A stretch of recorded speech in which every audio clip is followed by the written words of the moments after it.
talking about a federal stimulus package for infrastructure, and we want to get some projects that are ready to go. So what comes to my mind is probably East Side Power Valley Road, as Supervisor Delbar said, the closest to that. But if can you do that? Can we allocate the $300,000 to the chip seal and overlay? I guess I'm getting confirmation of my motion to be in order here. That would be reported at the Department of Finance, and we just request it that way. $300,000 for maintenance, overlays, and chip seal. It's the maintenance category. 104 towards East Side Power Valley Road, current phase processing. Yeah, that's doable. That would be my motion, Mr. Chairman. Second. Okay, there's a motion and a second. Supervisor Colfax?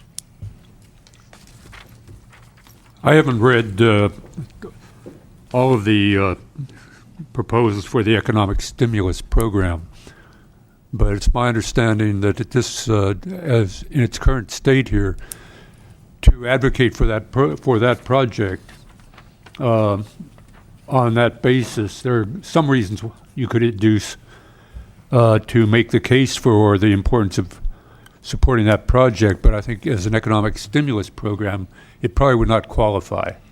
Do you have any information beyond that? My understanding here was that there would have to be a level of originality or the impetus, the ability to generate jobs and not merely carry forward projects that are in the pipeline. So in that sense here, you can make, as I say, we can make an argument for or against it, but I would think here that this is not a project that would be there in the forefront for economic stimulus funding. Again, what is out there, what is being proposed, is obviously in a state of flux. I would appreciate your comments and as well as the CEO's comments on that matter. Well, the economic stimulus might not be targeted towards the right-of-way acquisition, but if that were accomplished quickly and we were ready to go to construction, then the Potter Valley project would be just as viable because it would become ready to construct. Those timelines go anywhere from 3 months, 9 months to a year now they're talking, and it's conceivable that project could be ready within some of those longer time frames. Ms. CEO, comment? Yes, I was just trying to get clarification on that. We do have an item that your board is going to hear on December 16th under economic stimulus where we've attempted to categorize those, but some of the latest information I'm getting is projects have to be ready to go for construction in the next 6 to 9 months. That's the primary emphasis of the program to stimulate the economy. The list we'll be giving you next week is one that we have talked with the General Government Committee about, all inclusive of a number of different projects, and we'll be requesting your board's approval to submit that formally to Congressman Thompson's office. But we have previously furnished a list to CSAC, and CSAC is encouraging us to think outside of the box, but what we're hearing from our lobbyists is projects need to be done with CEQA, NEPA, and be ready to start construction in the next 6 to 9 months. Thank you. Okay, we do have a motion and a second before us. Any further discussion from the board level? Okay, let's go to the lights and place our votes. Motion passes 3-2 with Supervisor Smith and Colfax dissenting. Okay, let's try and get back on schedule here, folks. We're 40 minutes behind. Before the DOT director leaves, taking advantage of his attendance, is there any discussion towards just accepting his report? We'll show your report accepted. Thank you, Howard. You bet.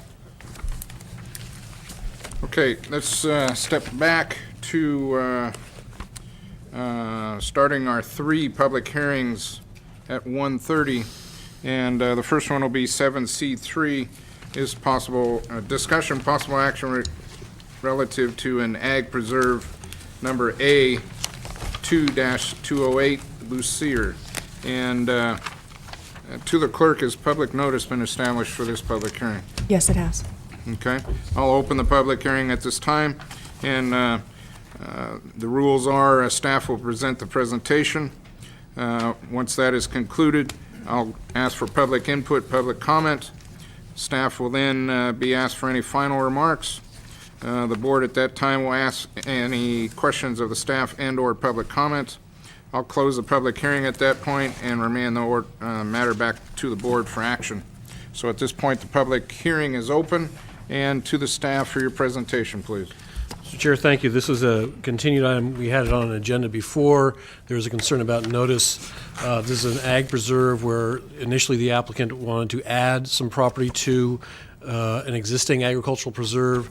We discussed at a recent hearing about some changes that are going on with the Department of Conservation as they provide oversight to assist the county in administering the Williamson Act program. The concern at the time from the applicant's perspective is they did not want to enter into any rescind and reenter process for the whole of the preserve, and that they felt that there was difficulties or hurdles that would be in the way for having all the property owners involved in this particular Williamson Act contract to agree and come to terms for a contract. So the option that was discussed, and I believe that was what was the board's action on the other two cases we heard that day, were to for independent sole ag preserve contracts to be issued for the individual piece of property.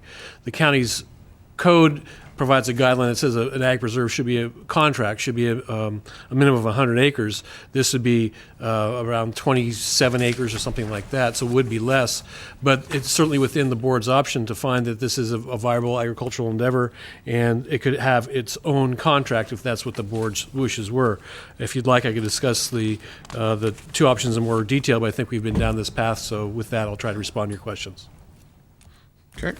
Questions of Mr. Lynch from the board? Seeing no questions? Okay. I'll go to public comment then, public input on this item for an ag preserve applicant, Mr. Lucier. Please state your name for the record. Mr. Chairman, members of the board, Jim Barrett, representing Mr. Lucier. I'll be very brief today. The only way that we're going to be able to establish this property and put it under contract is with the option number one, which was the action that you took 2 weeks ago on the other projects. This is the property fully meets the requirements of the state and the county with respect to its qualifying as prime agricultural land. The activity is there. And so we would ask that you give us the same consideration as option one as on the other preserves last week. Any questions, I'd be happy to answer them for you. Questions? Okay. Thank you very much. Additional comments from the public to this item of ag preserve for Mr. Lucier. Seeing no one step forward, I'll close the public comment period and back to staff for any final comments. None. No final comments from staff. Questions of the board, of staff, and/or public comment by Mr. Barrett. Supervisor Pinchas? I got a question on these Williamson Act contracts in general. As you know, the governor's talked on several occasions about